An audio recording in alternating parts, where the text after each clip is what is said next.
we're not here to discuss Plato's Apology and Crito. In the upper tier of dialogues, in my opinion. I think it's about as good as you did for. About as good. I think Apology and Crito is, even though it's so short, it's we'll get into it, right? Yes. I really liked Apology. I'll explain why. Okay, let's just like paint a picture of like what this dialogue is about. Yeah. You have Socrates. He's on trial on Athens for like in the rotunda. Yeah. For like I think 2 or 3 main accusations. The first one is he's corrupting the youth. The second, he's an atheist. Is there a third one? Well, that he doesn't believe in the gods. Well, that he's well, like. No, like they use the word. Well, it says that he goes against the gods of the state, which could imply that he has gods of his own that he communicates. And right, he tells an elitist, well, is it because I'm communicating false gods, or I'm an atheist? And he says, because you're an atheist. Well, you said before that I was communicating false gods. That was kind of one of the reasons why. Okay, well, then like those were like the 2 main points. But in the beginning, I'll say this, guys, because he states it in the beginning. Clearly, hold on. Socrates is an evildoer and a curious person who searches into things under the earth and in heaven, and he makes the worst appear the better cause, and he teaches the aforesaid doctrines to others. Yeah, so that's the first like accusation that Socrates states, and then later he states, I was accused by 3 people. And like corrupting the youth and like being an atheist, like eventually like transforms into that. That's like the first, like his, like the dialogue. The first part of the dialogue is him just stating what he's accused of and whatever he's accused of is just wrong. Yeah. And like about that, the second part of the dialogue, which is the shortest part, is him dealing with the fact that he was just sentenced, he was just found guilty. And the other side proposed death, and he said, "No, you should reward me." And the last part is him dealing with the fact that he's been sentenced to death. Well, there's a lot of memorable. Before we say anything, there's a lot of memorable quotes in this dialogue. Corrupting the youth. Another one is towards the end of the dialogue. A life that is unexamined, it's not worth living. He states that towards the end. And yeah, let's go deeper into it. So like you said, Paul, he's accused of corrupting the youth, and he's accused of being an atheist. He has 3 accusers. One represents the politicians, the other one represents the poets, and another one represents the artisans, right? And he goes into them at the beginning. So he makes fun of the politicians for the mere fact that instead of chasing wisdom, they chase things like wealth and military honors. And they're not as wise as they think they are. Or sorry, he makes fun of like the sophists and the cross-examination. Basically, what we've been seeing up until that point with Phaedrus, Symposium, etc. Yeah, and not only that, he also denied because they accused him of being a sophist, but then he denies it because, unlike the sophists, he doesn't accept money for speaking what it does. Exactly. Good point there is though. And he also makes fun of the poets because the poets, they don't derive anything they say in their poems from wisdom, but from divine revelation from the gods. And he says that's not true wisdom. And then he also makes fun of the artisans because the artisans think that because they're good in artisanry, that they could then be able to dictate all other manners of different subjects in life. Tell me if I'm wrong at any point. You're right. To add on to the politicians, he does bring up a story where his friend asked the Oracle of Delphi if Socrates was the wisest man, or was he one of the wisest? The Oracle said he was the wisest. The gods deemed him the wisest. They deemed us wisest. And Socrates, he was confused by this. He went to ask different, I believe it was politicians, or I think it was either philosophers or politicians. He talked to them about it, and then he realized, wait a minute, these guys aren't wise. They're not as wise as they say they are. And then he tells them that, which upsets them, as he states. So I think it really upset them, which, it would bring up some of these charges. So the reasoning on why they say he's the what he says he's the wisest, and why the oracles would also say he's the wisest. It's because he's humble, right? He doesn't admit it. No, it's because he says I know nothing, but I know nothing. Exactly. And if you look at the previous dialogues and Socrates kind of just says that every single dialogue as well, he doesn't know anything. But him knowing that paradoxically makes him know something. which makes him the wisest. Well, it paradoxically, it doesn't mean he knows nothing, like you said. It's more like he recognizes he doesn't know anything, but like that recognition in and of itself makes him the wisest. Which if you read the dialogue and all the dialogues, no one knows that they don't know anything. They're all convinced in that they know. That they know something. Yeah. So basically, in a way, Socrates predicts Dunning-Kruger effect, you could say. Okay. So he states that, right, guys? And then most of the time he's attacking Meletus, because Meletus is a person that he primarily focuses on. So Meletus comes with the charge that he is atheist, right? And throughout the whole dialogue, Plato is stating that he is a believer in Zeus and he's a believer in the gods, right? And he's always trying to find little holes in what Meletus is saying. So, like I was saying earlier, he said, am I introducing false gods or am I atheist? He's like, you're atheist. He's like, okay, but you had stated that I was saying false gods. So what is it? And also, how did you know I was just making an accident? Like, I thought I was right about what I was saying when I was cross-examining these people, like Meletus. Instead of accusing me to all these people in public and making this whole public trial, why didn't you discuss it with me at one time at least in private, right? Doesn't he ever say this? And he also asks Meletus a bunch of questions, trying to probe into like whether these accusations are true. A lot of times Meletus in the dialogue goes silent, and Socrates uses the silence as guilt. Well, You know what I mean? That doesn't make himself up. He also mentions, because Socrates, a lot of the times, I'd say almost all the time, he always poses like that there's the existence of something higher, of like, there's like the existence of the divine. And then he said, well, it doesn't make sense to call me an atheist, because if I believe in divinity, that means I have to believe in the divine. Or if I believe in demigods and I teach demigods, that means there's at least like then there are gods. Then there are gods, yeah. And actually, Meletus, he even asked Meletus, "Do I believe in demigods? Do I teach that?" He's like, "Yes." Okay. And so how could I believe in demigods but not believe in divinity in general, like you're saying, like spirits? But at the same time, at the exact same time, and I don't know if the Greeks made made the division between these two. Socrates keeps positing that he doesn't know what happens when he dies. It could be blank unconsciousness, or it could be a great other life that's coming his way. Like he says, right? He says like it could be an eternal sleep. It could be like exactly. It could be like him going to like Elysium, I guess, which is I think a Greek heaven or something. Heaven, yeah. But they don't say Elysium. They don't say Elysium, but like it could be something like that. I believe he says like his soul my soul would go to a higher plane. Higher plane, exactly. Which again, sometimes we have that kind of debate. Like, what happens when we die, right? That existential question. Like, do we just black out into nothingness, or is there some kind of afterlife? And that's again something that we see him discuss. He specifically says, "Let us reflect in another way. Either death is a state of nothingness and utter unconsciousness, or as men say, there is a change and migration of the soul from this world to another. Now, suppose that there's no consciousness, but a sleep like the sleep of somebody who is disturbed by dreams. Death will be an unspeakable gain. For a person were to select the night in which the sleep was undisturbed, even by dreams, and were to compare with this the other days and nights of his life, and then were to tell us how many days and nights he had passed in the course of his life better and more pleasantly than this one, I think that any man will not say a private man, but even the great king will not find any such days or nights when compared with the others. Now, if death, okay, yeah, so basically that comparison of like what comes after death. But what I also found incredibly well was that Socrates throughout the dialogue was maintaining his defense through the eyes of, this is my nature. I am always going to try to figure stuff out. I am always going to try to be wise.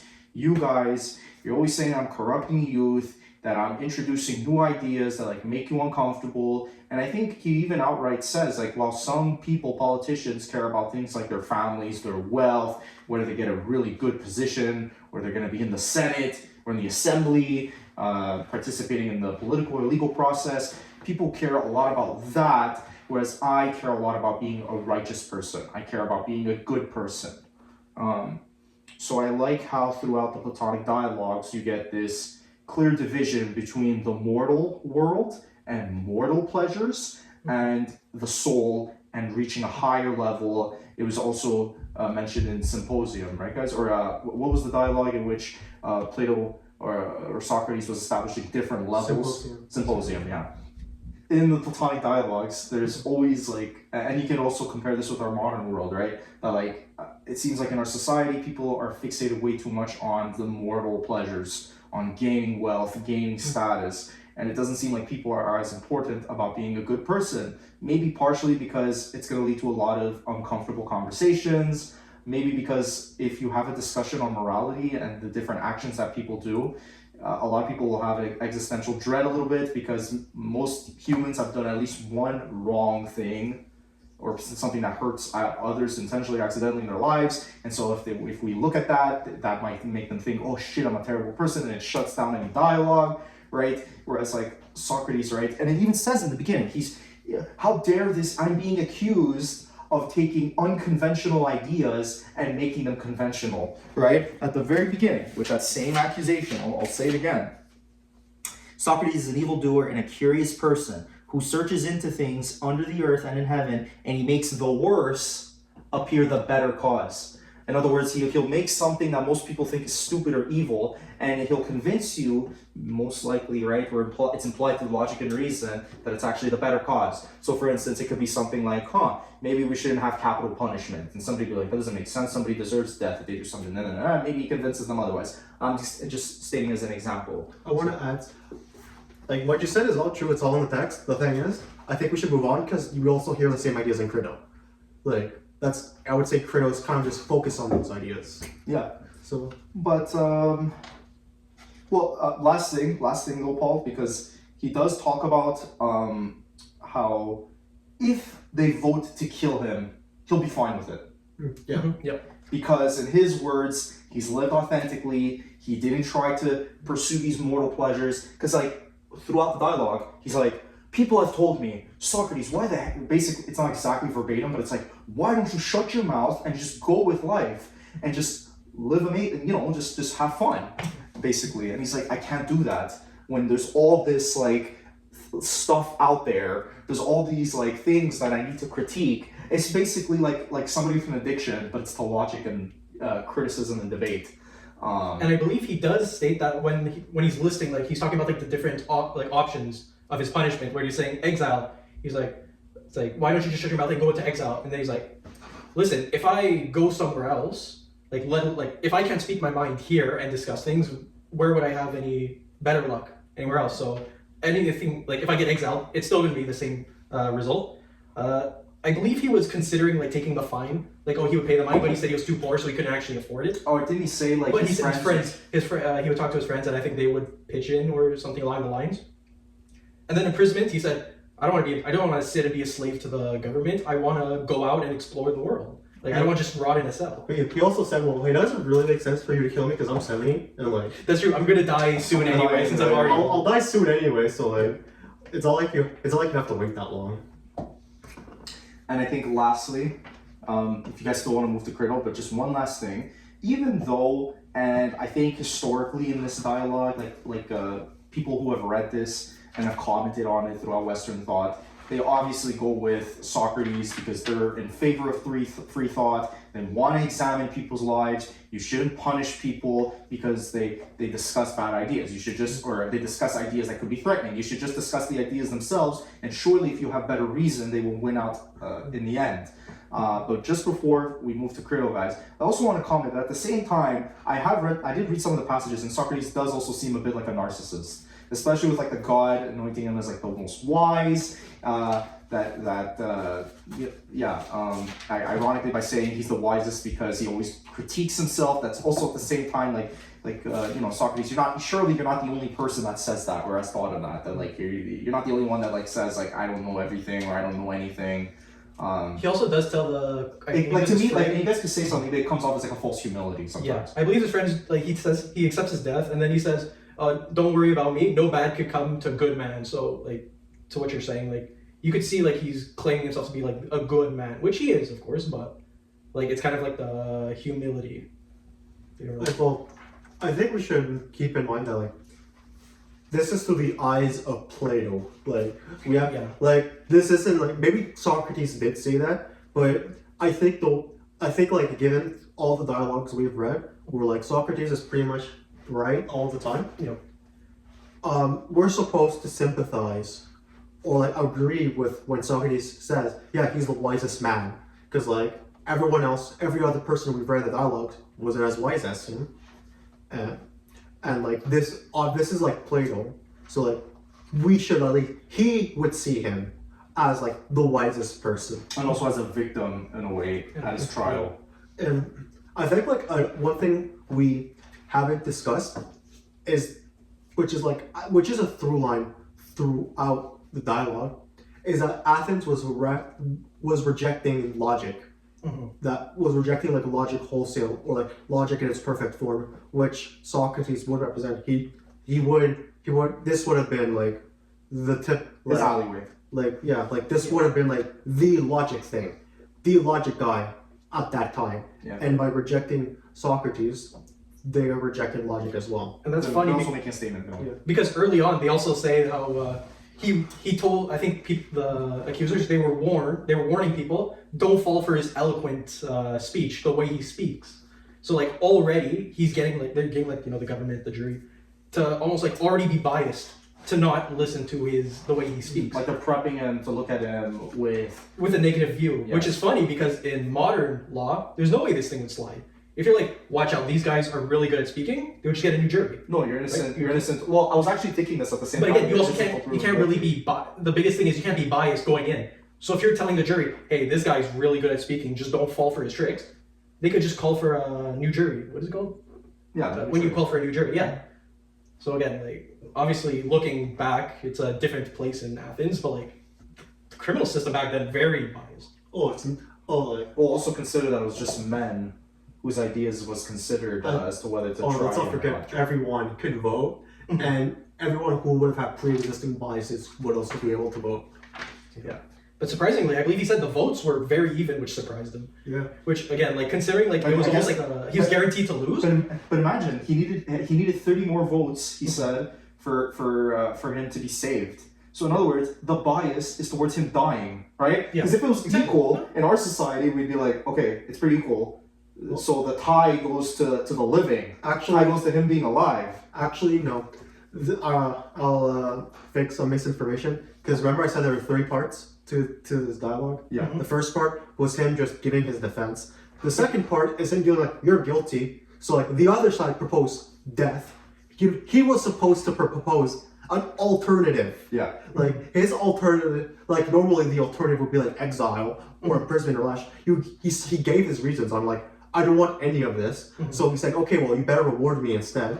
And then given that, they're like, okay, well, you didn't give us any alternative. We'll go with death. And then they deal with it. I'll say like it is partly his fault he died, because he could have avoided it. No, but at the same time, Paul, what I'm saying is that like the legal system, right? No, the legal system's insane, obviously. Yeah, okay. Not to mention that there's the death penalty in the first place, but also like if it's a tie or close to a tie, the tie goes to death.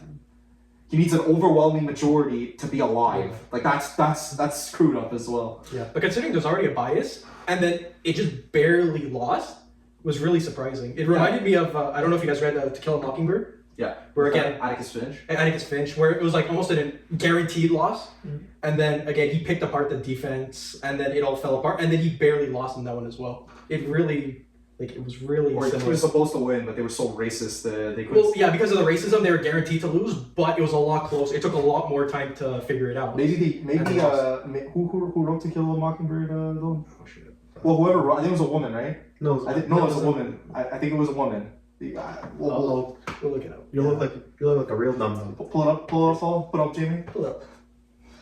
I think it was a woman. I definitely feel like a dum-dum because I read it and I was ready to speak about it, but I forgot who the fuck wrote it. So yeah, It says Harper Lee. Harper Lee. It could be. No, it's a woman.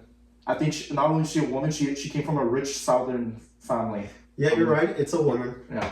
I believe that's true because wasn't she the daughter in the story? She could have like planted herself like a character like her in there. Maybe I don't know. Yeah. But I do not only that, but I remember that she was she might have been a wealthy southerner. and like obviously her position would have merited her to be racist, but she wasn't. So it's one of those. Yeah. Maybe I'm saying though, maybe Harper Lee took inspiration from Apology. Okay, I think we can move on from To Kill a Mockingbird because it's unrelated to our dialogue. No, I just meant the kind of the idea where it's like it felt like a long shot in the legal system that ended up really narrow, even though he was guaranteed to lose. He just saved 50%, like over 50%. Or 50%, yeah. Like it's supposed to show that he got like a bit under half of the people needed. Yes. Yeah. Good combo on the Apology. Should we move on to Crito? Because we'll deal with the same themes in Crito as well. So well, there's a twist in Crito. So obviously, Socrates gets sentenced to death. Which, by the way, guys, makes no sense that they need a ship. Why didn't they need a ship to take him? I think like the off? ship transports the poison. Because like that's how. Oh, okay, understood. That was poison?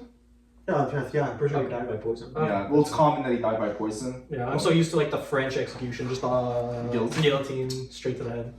Neck, I guess. But. Okay, so that cleared that away. So he's in prison, right? Crito's like, hey, Socrates, I don't know if you hate us, or I feel bad. I don't want anybody to say that we didn't help you, because like, that we could have pitched it, right? We could have pitched money to free you, and we didn't, which is like a big plot hole, it seems. Because why didn't his friends, Plato, Crito, like, why didn't they pitch the money to free him if that's possible? Well, no. The thing is that like they could have just bribed.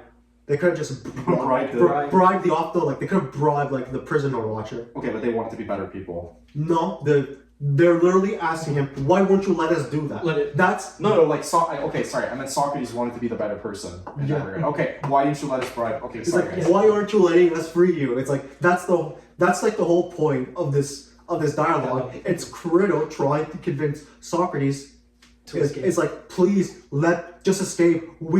And then he tries to go through Socrates' argument, and then he said, okay, well, let's talk about, I guess we may as well talk about like dialogue. He said, okay, well, Crito makes a great first argument. He's like, okay, you talk about how like, no, if you were in exile, people would want you. That's not true. Other places like you, and if they don't, we have the money to move you from one place to another.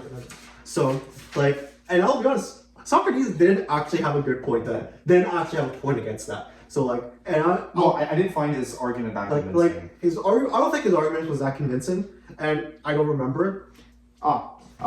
For men will love you in other places on which you may go, and not in Athens only. There are friends of mine in Thessaly. If you like to go to them, we will value and protect you, and no Thessalian will give you any trouble. Okay. And then he said, well, okay, if it's about the money, we have a lot of it, and we're willing to do it. That is like, you don't have to worry about that. And again, I also think Socrates didn't have a good point against this. Well, so Crito also stated, right? What about your kids? Yeah. What about your property? What about your life? Like, in his eyes, right, you were unjustly sentenced to death. Like, why on earth are you like fulfilling the dreams or fulfilling the goals of the people that want you to die? That's essentially what you're doing by not letting us bribe them, by you just allowing yourself to sit in this prison. So why on earth, what about your obligations to all these other members that you're affiliated with, your friends, your kids, etc., to their education and all that? And Socrates just comes back and says, well, Crito, I'm part of a society. I'm part of a state.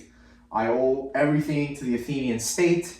He makes this false comparison saying that because of the Athenian state and the product and the laws in the society, it allowed his dad to wed his mom and birth him, which is like to me, it's like a big stretch to say that the state was the reason why you were born. Well, I think he could, but he also says... And that he should owe something to them. Well, he also said, well, the state also facilitated my education, my lifestyle, so like I kind of owe them in that regard. But what he's really getting at is a callback to the symposium with the ladder of love, right? Well, yeah, that he wants to still fulfill that higher levels of like wisdom and being righteous. He thinks that he needs to follow the rules because that's what we need to do, because if we don't follow the rules, then how are we a law-abiding society, and we're not like the other barbaric other Greek city-states or other Greek regions that don't have like Athenian law or Athenian rules, right? I do understand. And he does make a good argument in regards to I could have left at any time, right? I could, after I was given all this education, I could have went to some other place, but I chose to stay in Athens the whole time.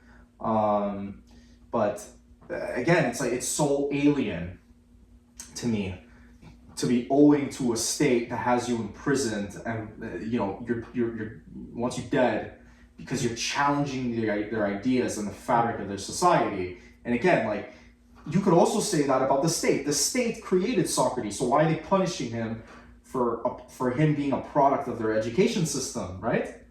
I mean, and he makes another point that he's like, okay, well, he said, well, I do, like, he always maintained that, like, he always followed the Athenian law, he respected the law, and in his ladder of love, you're supposed, besides wisdom itself, you're supposed to love the state the most. and the laws, yeah. And the laws, like the institutions. And he said, well, if I were to violate this, I would have to violate my love, as like my notion of love as well. And I will say, Crito actually didn't have an argument against that, because like, if you set your weight ladder of love that way. He stated that, and then he's like, do you have any arguments for me, Crito? He's like, no, I don't have any more arguments. Yeah. And I think this, and after that, I think this is the real most important part of the dialogue, and I think it's also like, you also see sprinkles of that in the apology, and it's like, okay, well, what's the point of life in general? He said, like, he asked that question, and he's like, okay, well, like, for life to be good, like, you're supposed to like live a long life and things like that, and they're like, of course, like, yeah, like, if you want to live life, you have to like live it out. Yeah. But he's like, okay, well, so obviously, if you want to live life, having a long life is fine. But what about living a good life? And that's where he makes a differentiation. And he says, well, a good life isn't one where you're running away, isn't one where you're lying, isn't like one where you're like doing or perpetrating evil. It is by examining life. It's not one where you're pursuing mortal pleasures. Yes.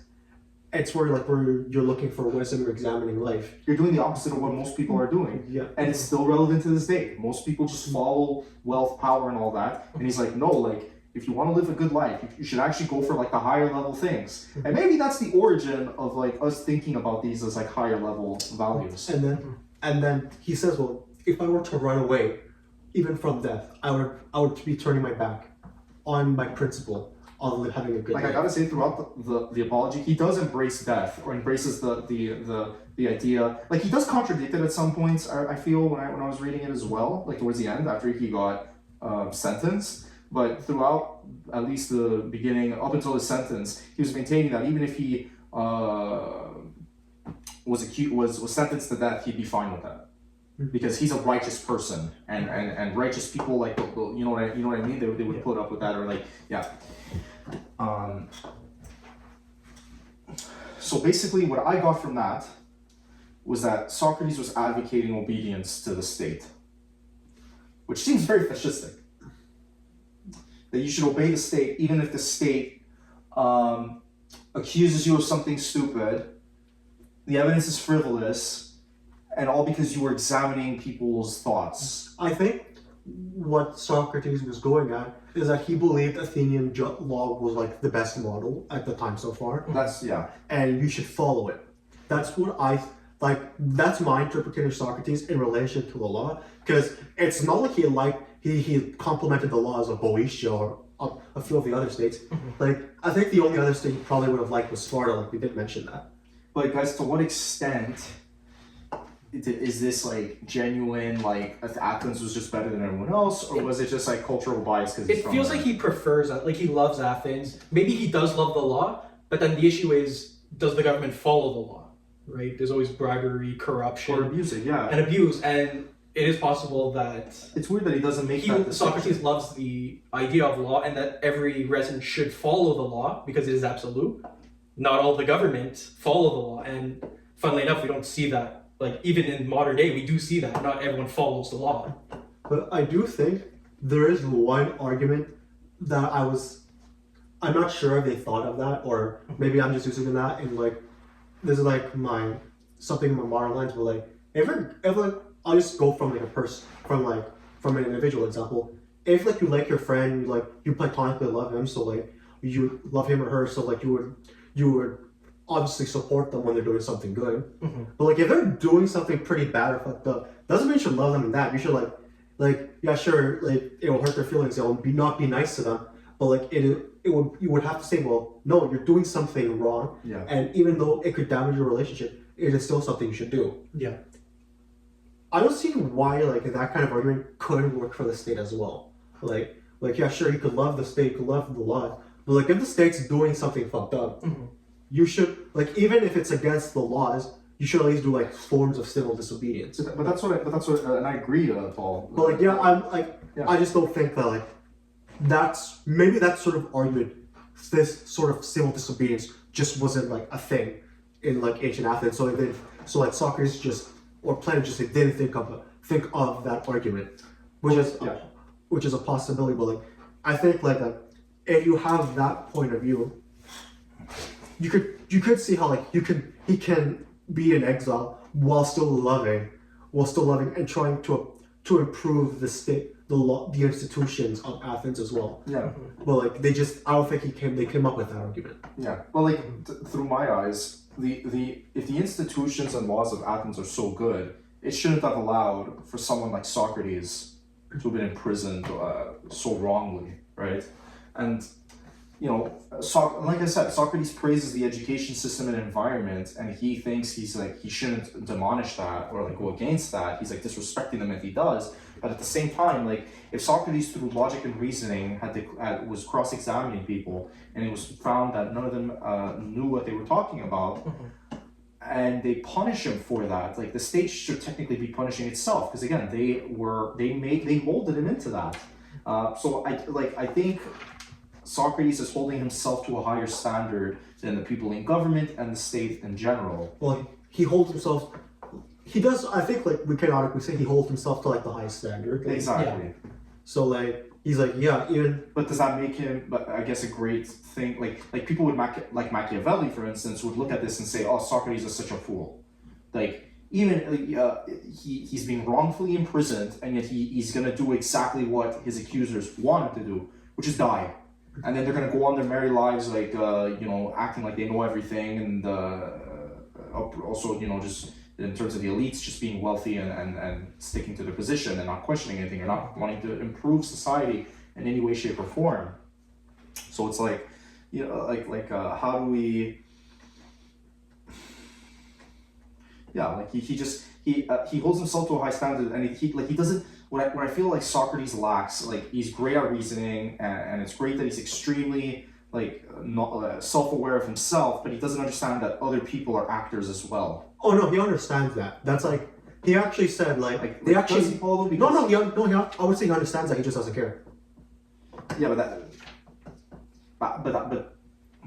how do we know that he understands that? Okay, well, do you remember in I think that's like the first 2 pages of Crito, you have Crito saying, why didn't you at least try to use rhetoric in a way that could appease the people? He's like, well, yeah, I could have done that.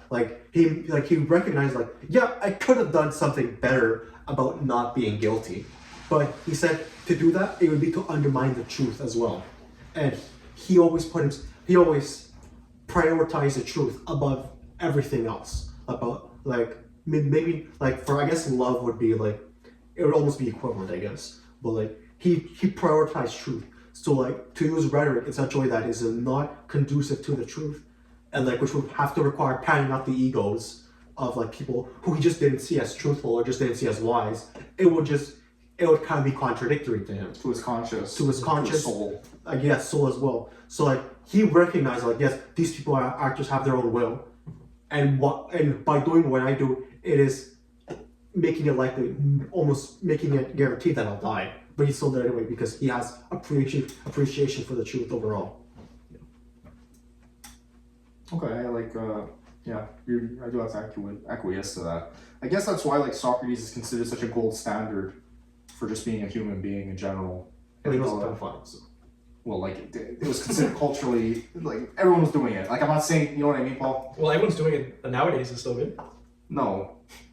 But I get what you're saying. It was more commonplace. And some of his lines do seem narcissistic at times, Well, it's more. I feel like it's more pride, where he's like, I'm sticking to my guns. Like I have my own beliefs. I will never shake. And even again, it ended into his demise. Like he could have just left and said, okay, I'll make a new life, but I'll stick to my. Here's the beliefs. question: Is it would it be the case that like he's being narcissistic, or is it a Usain Bolt situation where he's like, oh yeah, I'm the fastest man on earth? Like yeah, sure, that sounds narcissistic, but it's Usain Bolt saying it, and so like He has the proof to back it up. So that is true.